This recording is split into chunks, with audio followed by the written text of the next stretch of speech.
افطار کرانے کا ثواب کیا بیان کیا گیا ہے؟ چنانچہ روزے دار کو افطار کرانے سے صغیرہ گناہ معاف ہو جاتے ہیں۔ جس شخص نے روزہ دار کو افطار کرایا اس کے صغیرہ گناہ معاف ہو جاتے ہیں۔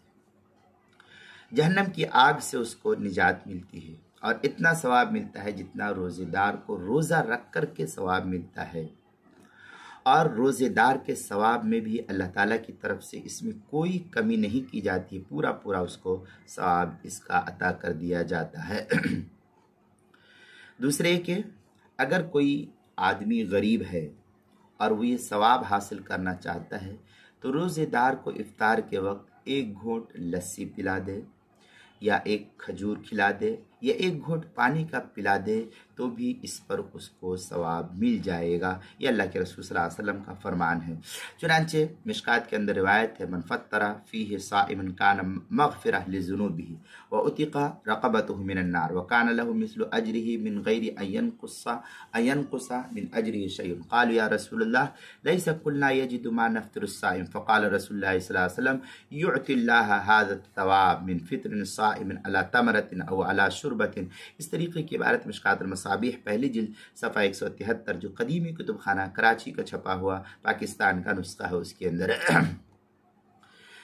تیسرے یہ کہ اگر کوئی شخص کسی روزے دار کو پیٹ بھر کر کھانا کھلائے گا، پیٹ بھر کر کے کھانا کھلائے گا، تو اللہ تعالیٰ اس کو حوض کوثر سے ایسا پانی پلائے گا کہ جنت میں داخل ہونے تک پھر کبھی اس کو پیاس نہیں لگے گی۔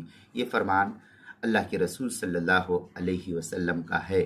چنانچہ مشکات المصابیح کے اندر ہے، ومن اشبع صائما سقاہ اللہ من حوضی شربۃ لا یظمأ حتی یدخل الجنہ۔ یہ مشکات المصابیح کی عبارت ہے پہلی جلد صفحہ 174 جو قدیمی کتب خانہ کراچی پاکستان کا چھپا ہوا نسخہ ہے اس کے اندر۔ اور روزے کے مسائل کا انسائکلوپیڈیا اس کے صفحہ 32 اور صفحہ 33 پر اس کو نقل کیا ہے، عنوان ہے افطار کرانے کا ثواب۔ اس لیے ہم میں سے جس شخص کو اللہ تعالیٰ نے صاحب وسعت بنایا ہے ان لوگوں کے لیے بہتر ہے کہ کسی غریب مسکین محتاج کو جو ہے وہ روزہ افطار کرا دیا کرے۔ میرا معمول ہے کہ مجھے یہ ادھر 3-4 سالوں سے جو ہے ایک بندہ افطار کا انتظام میرا کر دیتا ہے۔ تو کہتے ہیں کہ دعا کسی سے لی نہیں جاتی ہے، دعا خود بخود ایٹومیٹک زبان سے نکل جاتی ہے۔ تو میرا معمول پہلے ویسے پانی سے یا کھجور وغیرہ سے جو ہے روزہ کھول لینے کا تھا، لیکن ایک دن وہ بندہ آیا، مجھے دیکھا کہ میں ایسا کر رہا ہوں تو اس نے کہا کہ میں کل سے انشاءاللہ افطاری بھیجوں گا۔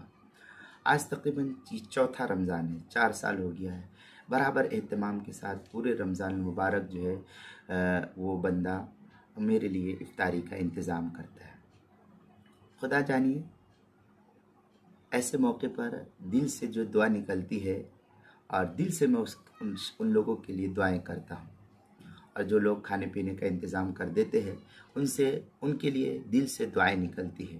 تو جو دعا دل سے نکلتی ہے اور ظاہر سی بات ہے روزے دار کی دعا قبول ہوتی ہے، تو میں تو یہ نہیں دعوت کر سکتا کہ میری دعا قبول ہوگی، لیکن چونکہ اللہ کے رسول صلی اللہ علیہ وسلم کا فرمان ہے کہ روزے دار کی دعا قبول ہوتی ہے، تو میں ایسے اشخاص کے لیے جو میرے کھانے پینے کا اور سحری افطاری کا انتظام کرتے ہیں، میں ان کے لیے، ان کے آل اولاد کے لیے، ان کے بچوں کے لیے ہاتھ اٹھا کر کے دعا کرتا ہوں۔ اللہ تعالیٰ انہیں سلامت رکھے، ان کے آل اولاد کو سلامت رکھے، اور کیا نام ہے ان کی رزق کی تنگی کو دور کرے، ان کے کاروبار میں ترقی عطا فرمائے، ان کو تمام تر شرور و فتن سے محفوظ رکھے۔ اللہ تعالیٰ ان کو اور ان کی اولاد، ان کی نسلوں کو جو ہے فقر و فاقہ اور تنگی سے ان کی حفاظت فرمائے۔ میں ہمیشہ ان لوگوں کے لیے دعائیں کرتا ہوں، اور جو لوگ میرے رمضان المبارک میں بطور خاص سحری اور کھانے کا انتظام وغیرہ کرتے ہیں، میں ان کے لیے دل سے دعائیں کرتا ہوں۔ اللہ تعالیٰ ان کی 7 نسلوں تک دین کو باقی رکھے، ایمان پر خاتمہ ہو، اور ان کی رزق کی تنگی کو دور فرمائے۔